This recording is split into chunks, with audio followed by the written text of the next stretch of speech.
Hello, divine beings. You are invited to Coffee with Dr. Yana, and I'm your host, Dr. Yana. And here we explore the topics of consciousness, spirituality, and the journey of the soul. Today, we have an amazing guest, Marina Alexandrovna Smirnova.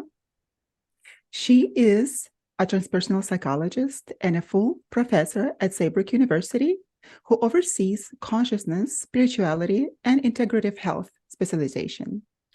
Most of all, she is a transpersonal mentor and an intuitive, and she has recently developed and teaches a course of vibrant longevity at Saybrook University. Welcome, Dr. Marina. Thank you so much. Thank you.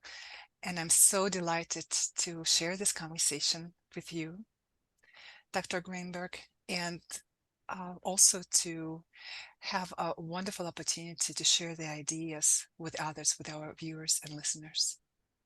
Amazing, because today our topic is clad in stars, how to stay faithful and to behold our stars-clad destinies. We will touch upon the topics of the sense of one's calling and the healing power of imagination, how to discern, stay faithful, and behold our calling and our star-clad destinies, and how to lean into one's deepest knowing, embodied sovereignty, and authentic voice. First of all, Dr. Marina, I wanted to say that you look so beautiful today. And not only today, because I saw you before, you look regal, always regal. Thank you.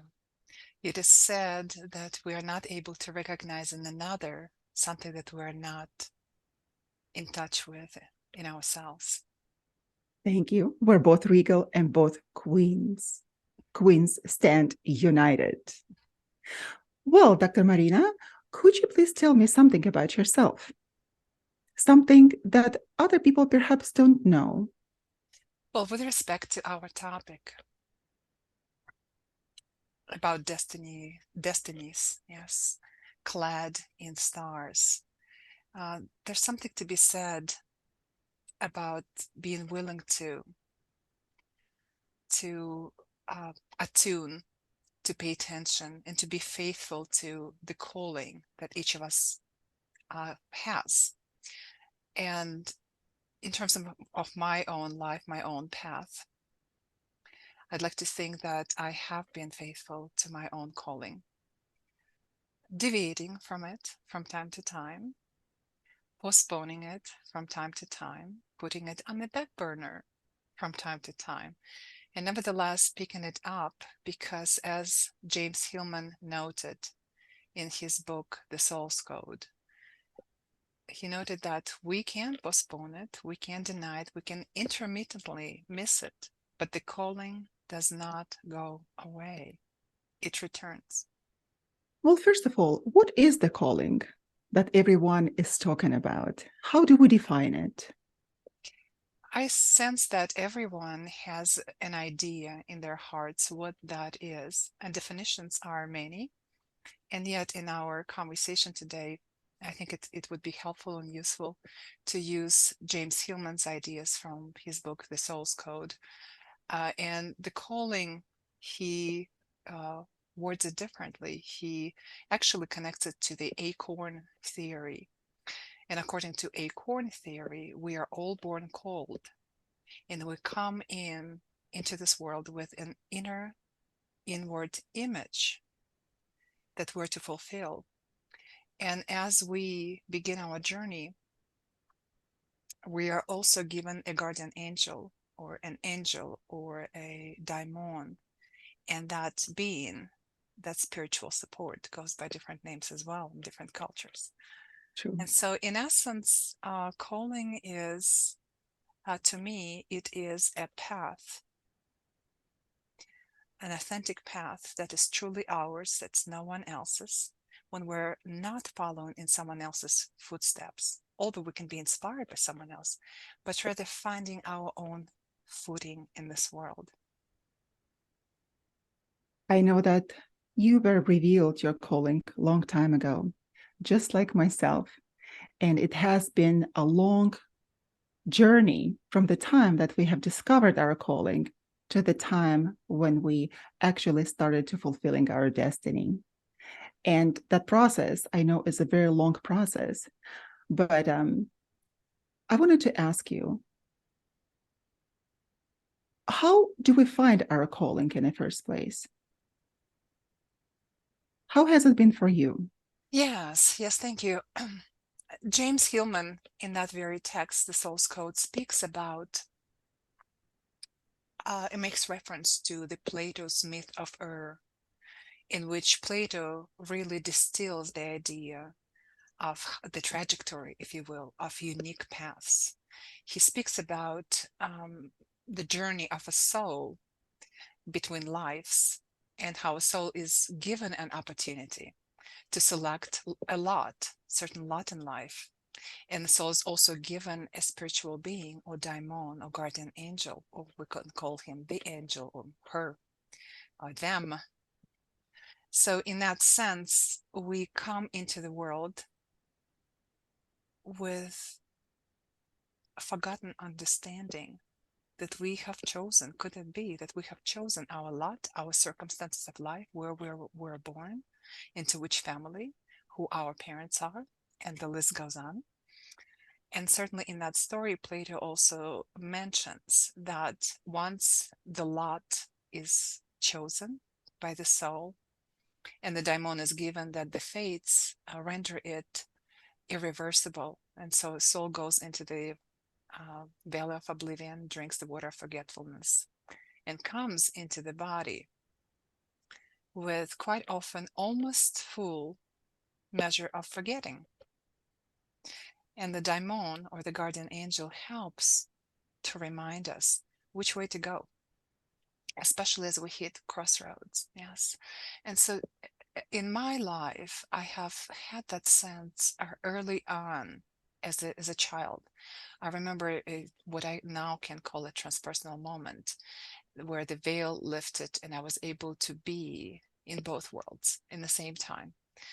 And so that was a clue that I am to navigate the transpersonal realms in my life as a path.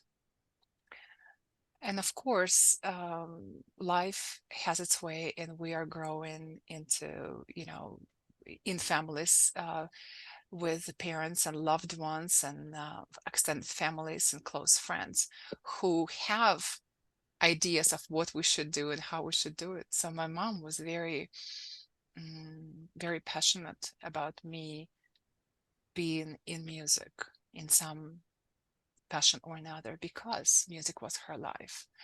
And certainly enough, music became my first love. And then as I pursued, teaching music and offering others this world, opening it up for others, I was deepening into transpersonal realm.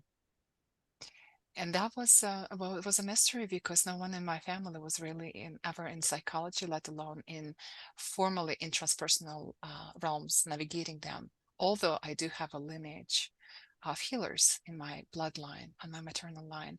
So that in and out of itself was definitely a wonderful root system, if you will, for my own tree of life. So that's how it worked out.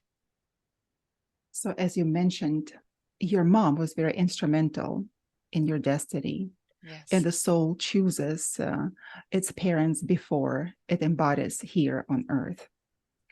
And many people think that their childhood experiences may not be absolutely happy, and they carry a lot of trauma into their adulthood. And sometimes the childhood can be absolutely and marvelously beautiful. And they grow into magnificent and healthy human beings in the modern understanding of the word normal. However, we are given that opportunity to choose our families, because our parents and grandparents and our ancestors in that ancestral line they carry something that we need to fulfill our destiny here. And this is what I'm hearing.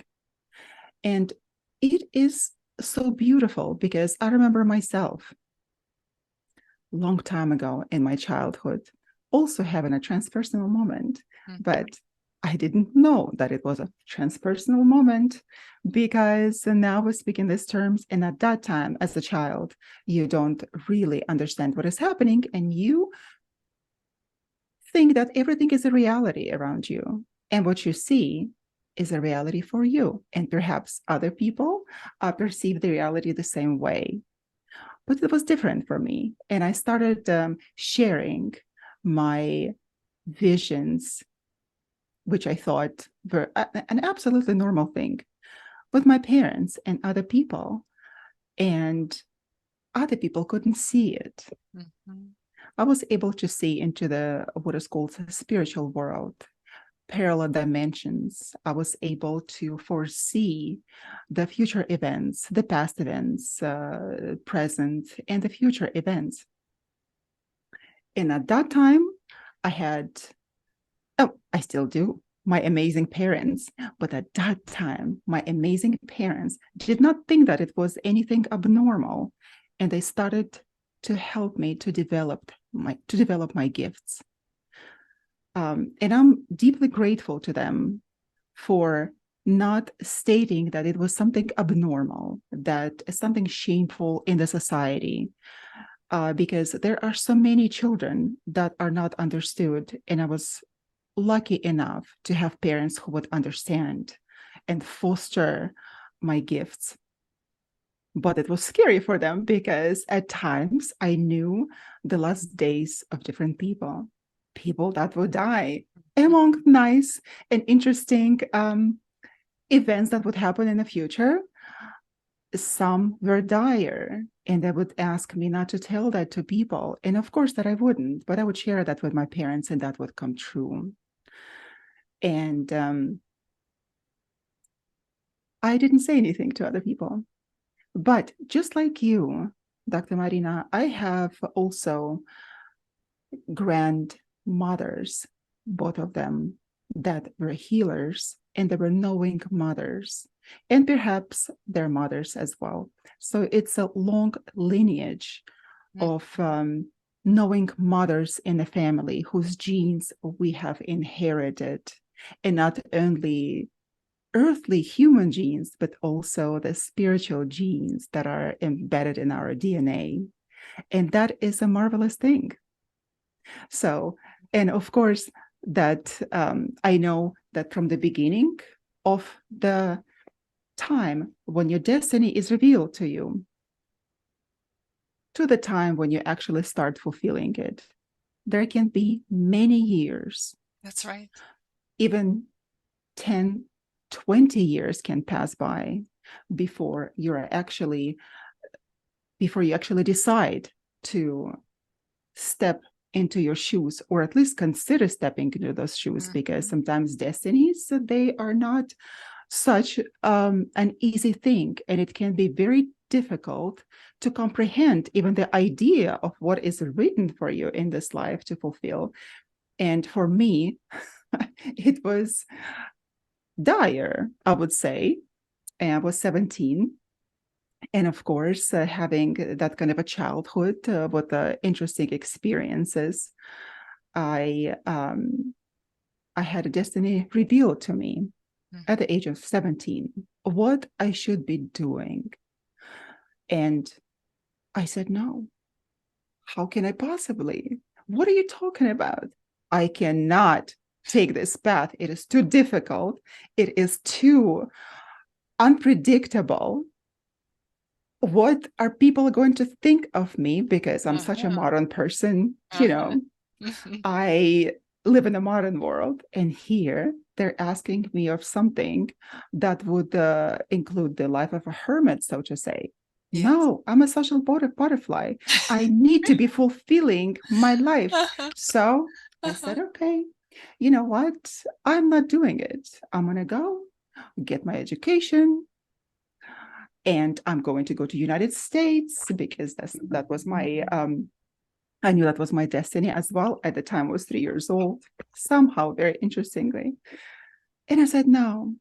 And I got my bachelor's degree, actually, 2 bachelor's degrees by running away from yourself, right? I got my Uh-huh. master's, then I got Uh-huh. my PhD. I was trying to run away even further from my destiny.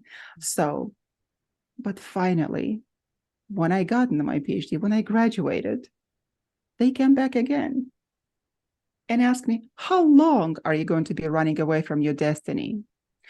And, not that many people have that experience, that they would personally get the message of this is your destiny. But it took over 20 years for me to understand that I have to come back to myself Mm-hmm. and I have to stop running away from myself. And that was one of the most difficult things for me. How has it been for you, Dr. Marina? Yeah. Yeah. Thank you so much for sharing this richness of the story, because it helps each of us to reflect. It echoes in the heart. It really, really does. And it helps us to reflect and to connect our own instances of knowing or illumination, instances of aha experiences. Yes. So thank you so much for sharing, and for that generosity that in and out of itself just points how calling can be revealed, how it unfolds, how it can be very patient with us as we hide behind the books and stacks of books and degrees. And not so at the end. Mhm. Yes, yes. And in different continents, which is true for you and true for me and true for many others. Yeah, so how it has been, I've noticed that for some individuals, calling, how it has been for you, was absolutely very clearly declared, if you will, or announced, that there was this moment of annunciation, or maybe even more than one. Enunciation. Enunciation, there you have it.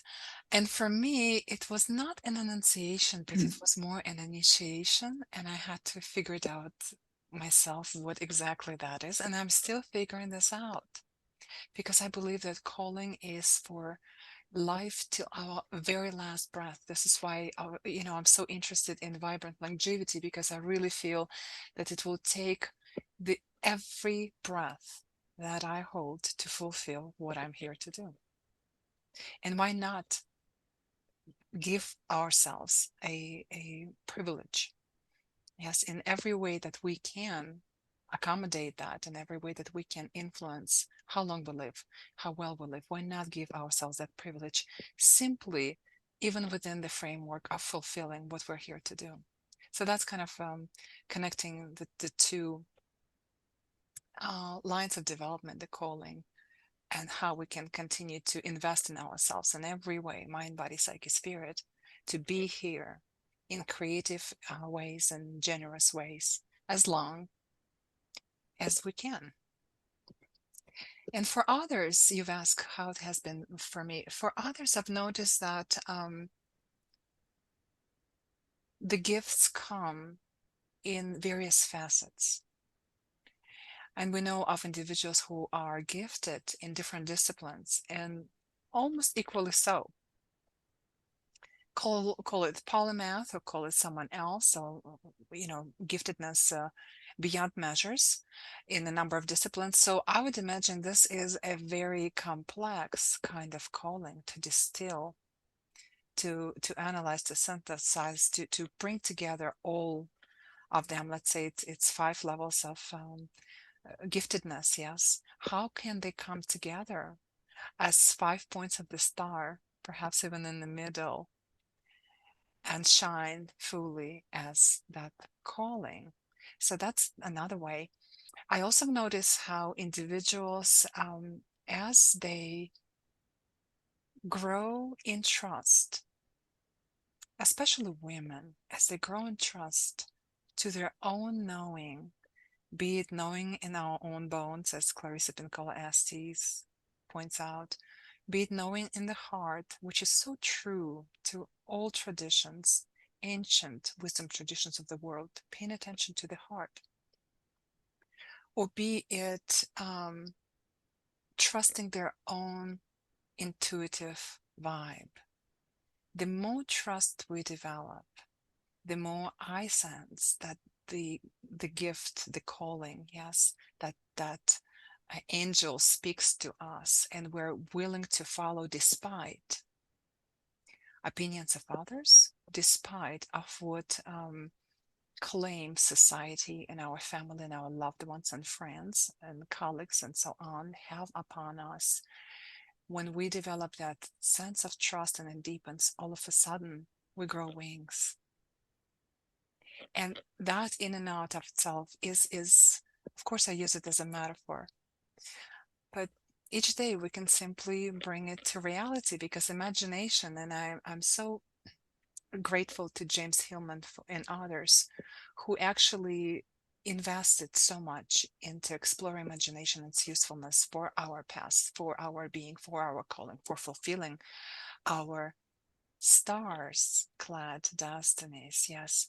And Carl Gustav Jung, is known to be said that what we explore in imagination, yes, and what happens in imagination is translated into our life, into our reality, everyday reality, consensual reality, if you will, as we know it.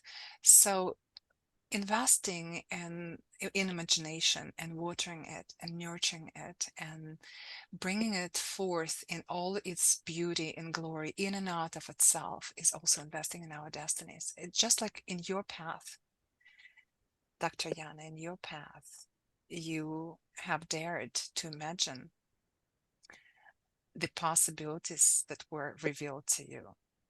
You dared to hold them in reverence and respect, rather than dismissing them, how often society teaches us to do so. You chose differently for yourself, and that's a beautiful example how to continue to distill our calling, because the more we trust what is given to us, the more we hold it in reverence and even behold it. To me, it's beholding in that sense. The more it's Absolutely, gifted, right? beholding. Yes. Yes, Yes. absolutely. But it is not easy. It is not even easy for people to realize what their calling is, because we talk so much about it and the whole world is talking so much about it. But what is it exactly? Jung has an amazing concept, Carl Gustav Jung. And of course, we are speaking of him as our friend, Jung. Why not? Why not? Why Why not? not? And he has a concept of a circumambulation, in which he discusses that we come back to our own selves sooner or later, to our interests. That's right, circling. Circling back. I don't like this word circling back, to circle back. We have overused it in this society. Yes. But it's actually the truth. This is the truth. We come back to ourselves. And if we notice those patterns that we have, the interests that we had when we were little children, that perhaps only we knew of and other people didn't, even our parents, or when our parents did not help us to develop our talents, but we knew certain ideas that we were interested in, certain topics that we were drawn to, yes, or type of people. We have to get back to those and understand what is actually in my soul that I find interesting. What has been the trend in my life that was of interest to me? Perhaps at this time, I'm doing something that is not of so much interest to me, right? We choose our careers even when we know our calling. We choose careers. I was a philologist. I was a linguist. I learned languages. How valuable, I should say. How valuable is that? That's right. Exactly. That's right. It is, absolutely, because now all those experiences that I was allowed to have, they help me in understanding and doing research that I do now in archetypal psychology. with the texts, with the ancient texts that I research, I'm able to use my linguistic skills and understanding of different languages in order to put the different notions together from the comparative mythology. I love mythology, and this is what I was doing when I was little. I loved Greek mythology, and I would just watch little cartoons. I would read books all the time. I probably learned so much about mythology that we had, and we had a huge library in our home, much like I have here. And all I did when I was little, I would just read and learn about the mythology of different cultures. And that was a passion of mine. Why was it a passion of mine? Because I had a destiny that was connected to mythology that I would have to fulfill in the future. And the experiences that we're given during this time period when the calling is revealed to us, to the time when we start fulfilling it, has all of the experiences that we have to have in order to get to where we have to be. Yes, yes. And you know, I'm so glad that you're bringing different disciplines, mythology and linguistics and analytical psychology. And of course, we cannot avoid mentioning, at the very least, mentioning alchemy, specifically as it relates to or applies to psychology. Yes. And again, And alchemy was the first psychology. there you have it. There you have it. And Carl Gustav Jung himself was really considering his psychology, his analytical psychology, which is very rich, if you ask me, is as an extension, right, a continuation of alchemy. And so alchemy here in psychological sense for us has also great relevance because, you know, alchemical ideas point towards repetitions that have to be in place and have to sometimes mount one after another repetition until such a time that we complete whatever that is, maybe the cycle, you know, the state of being, the condition.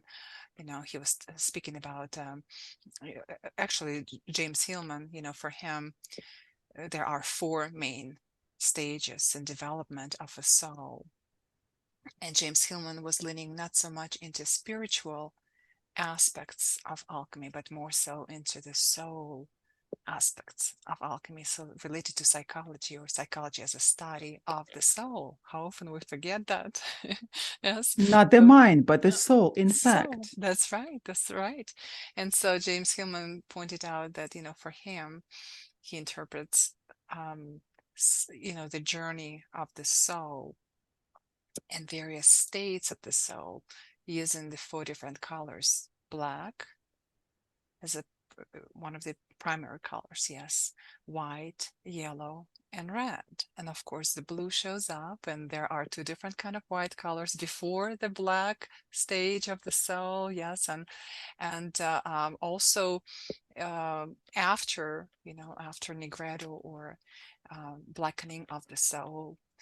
And then also comes an idea of the blue. What is the blue? Yes, for James Hillman, the blue has to be in the very, very beginning. And of course, we're speaking metaphor. Yes, alchemical, metaphorical, rich, imaginal realm. And And James that's how Hillman, we can understand our soul yes, in metaphors, exactly, because exactly. nothing is literal there. No, no, absolutely. And again, in alchemical sense, as it relates to the psyche or the soul, James Hillman pointed out that it's so important for us to start in the blue when we work with the soul, in that imagination, clad in stars. Why not start right there? To me, it is the bluest blue, if you ask me. Have an open mind, have an imagination, have an capacity to conceive, receive, behold, yes, and render the rich images that we're gifted, and rich ideas of different paths. So to me, it is the conversation, Dr. Yana, that you are starting is definitely a very promising one, a generous one, and the one that can and will touch in abundant ways, touch many. Thank you very much, Dr. Marina. Absolutely. We, as our soul speaks in a metaphoric language, I somehow, without knowing it, I started recording my dreams when I was 16 years old. And I still have all of my diaries. And that's how soul speaks to us. And sometimes it can be direct when they need to bring the message, when you absolutely cannot, when they can't get through to you at all, they bang you in the head with one dream. And oh my God, you think that, now I get it. Now I get it. But most of the time it's metaphoric. And most of the time it's the series of similar dreams that has the particular message for our soul on the path of development. So that has been very instrumental for me to understand my own soul, to understand my own archetypal history and narrative. And that has been an interesting way of me also to working with people and understanding their dreams and transforming their life through their own narrative. And we all have our own story, our own mythological story that we live. Yes. And we must understand that we need to come to the understanding that we are sovereign. Sovereignty is very important to us. And I know that you stress that out a lot. Yeah. And in fact, I learned that from you. The sovereignty, as we call it, is the ability also to have our own free will.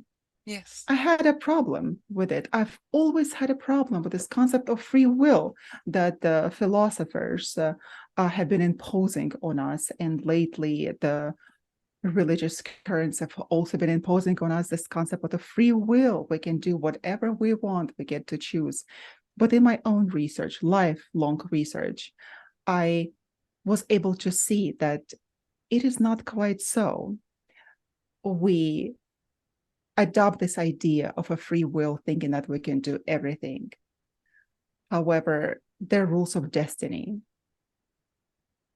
STAR-CLAD destiny, that rule over our lives, and not always that we are so free that we think that we are. There are archetypal forces that are integral part of our souls that are in the middle of all of the processes. Yes. Like, for example, today, as I was getting ready for this podcast, all of a sudden, I needed to do everything. I needed to get my coffee. I needed to wash dishes, for example, right? I needed to clean my house. And I'm like, oh my God, why do I need to clean my house when I need to go to my office and just start the podcast? No, this is how our archetypes taking us away and bringing us back. Exactly. Taking us away or bringing us back to where we have to be.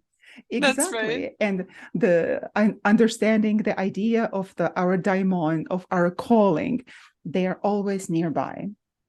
So how I came to the understanding that this is for the concept actually of a free will, that we have a free will to change, in fact, and to hold ourselves under control, to hold our emotions under control, to hold our archetypal stories under control, because we have our own consciousness. But at the same time, I've also realized that once we reach a certain level of consciousness, the rules of destiny stop working in our lives. And that is the most interesting idea, interesting thing that I have come to realize. And it's been a lifelong process, of course, to come to understanding of it. And I have understood that, yeah, it is a free will. And as a rebel from the very beginning, since I was a little child, I didn't like anybody telling me what to do. Nobody told me what to do. And my parents had a difficult time with me. And they told me that, oh, one day you're going to have your own children and you're going to know what it is like when your You'll child is so find out. rebellious. Uh-huh. Yeah. So that rebellious nature also helped me understanding my destiny, my soul processes, because Yes. I have Yes. understood that not only that I get messages, that my guides, my counselors, that I have the counsel of for, God or the universe or the angels, whatever we call them, not only that are daimon or destiny, all around us all the time, stepping away a few steps and then coming back, stepping away when we don't listen to them, and then still coming back. We're never alone. We're never alone, for Pete's sake. We're never alone. Never Like alone. Uh-uh. sometimes you just want to be alone. And no, No, no, no, never because it alone. says that many are called, but a few are chosen. And once you're chosen, you're never left alone. And that is the interesting thing. But I have realized that not that they are telling me what to do, just like my parents, my amazing parents, but not that our daimon, destiny, or God come and remind us of our calling. It is us.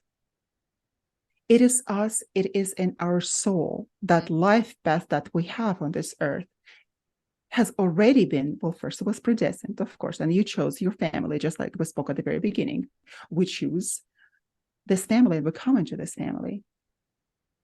But at the same time, you already have that seed in you, That's right, that acorn. And of course, if we that were acorn. to contemplate that possibility, right? We're not insisting that everyone should believe that this is so, but this is certainly a possibility that reached us from ancient Greece.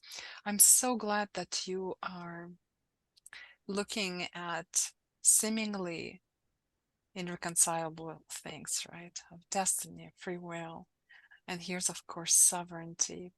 And sovereignty, you're absolutely right, and thank you for noticing this even energetically. It has been a very valuable part of my life and increasingly so, and humbly so, if I even say that, humbly so. To me, sovereignty is a capacity and a privilege of remembering that I get to choose my belief system, my thoughts, and therefore I get to um, negotiate my emotions, negotiate my archetype Negotiate. encounters, Mm-hmm. right, Mm-hmm. negotiate. And I get to show up in the best way I know how, and so be it. To me, this is a mark of sovereignty, as opposed to showing up in ways how others expect me to show up, or others prefer me to show up. Not that long ago, I had an instance where a close friend let me know about one of the interviews I had, um, how much my friend really appreciated a certain energetic presence that I had at that particular interview, at that particular podcast. And I had to look deep inside and recall that energetic level. Where was I? What was archetypal influence that was present? And I had to really say that while archetypal variety, I think it's present with us most of the At time, all times. Mm-hmm. right? Whether we are aware or not. But what is valuable for me that I was able to pinpoint that at that particular time, the most dominant or prevalent or most present or pronounced archetype was that of a mother or great mother. And no matter how much I appreciate this archetype, there's so much more to me than that. And therefore, I choose to show up as fully as I can, archetypally present, to more of me than less of me that fits in with someone else's perspectives. And you know, there's something to be said also about Toni Wolff. I so much value her work. Yes, it is steeped in decades. And for it being relevant even now, until this very day, and I'm sure beyond, only speaks to the quality and the depth of her work. She speaks about the archetype, 4 archetypes, actually as a matrix, if you will, or as a grid of the feminine psyche, and she calls them structural forms, yes, but really referring to archetypes. She speaks about the mother, then the lover or hetera, also Amazon, and the medial. And 2 of them, mother and lover or hetera, are personally connected, right? There's this personal quality to them, while Amazon and the medial are impersonally related. So there's this paradox, right? How do we, even using this simple model, but to me it's a valuable model of the psyche, how do we allow ourselves the sovereignty to be present personally and impersonally or transpersonally, if you think about it, yes? And that involves a paradox. And so to me, the questions of will, yes, and freedom and destiny and call are a paradox that each of us gets to navigate, each of us gets to work out. And at the same time, you're absolutely right. You know, it stayed with me for all these years. In December of 2012, I saw in the theaters many a time, and quite often I was the only person in a small theater, a film that's called The Cloud Atlas. It's based on a book. And in that film, there are many lines that are really worthy of returning, right? Circling again and again. And one of the episodes, you know, states really, one of the lines are, our lives are not our own. From womb to tomb, we're bound to others past and present.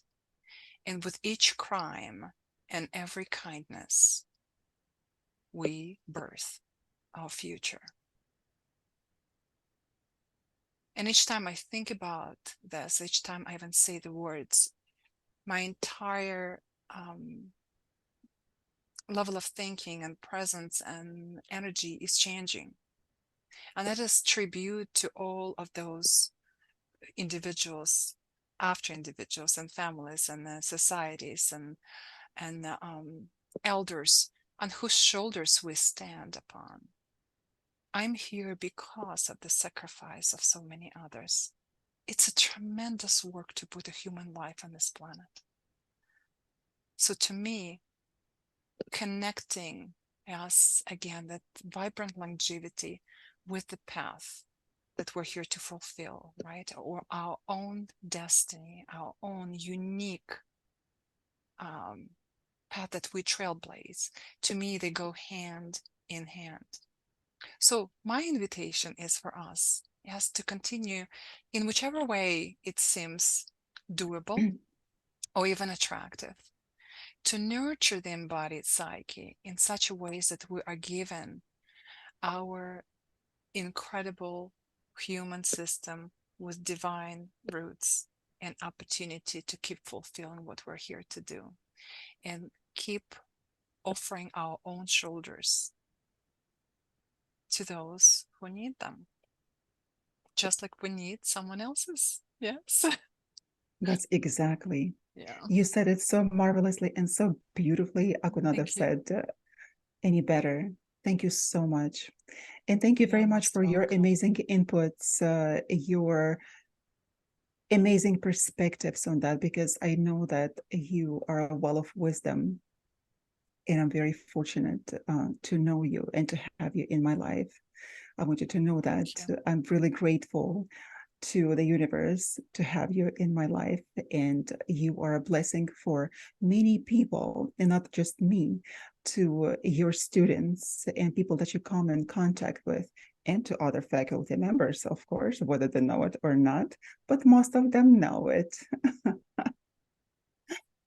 Well, thank you very much. I'm sure that we are going to continue this amazing conversation in our next podcast. With pleasure. Thank you for coming, With Dr. pleasure. Marina. And I can't wait to have another conversation with you. This has been podcast, Coffee with Dr. Yana. It is coffee. It is Coffee with Dr. Yana. Stay tuned for another episode. And this is your host, Dr. Yana. Until I see you again. Bye-bye. Bye.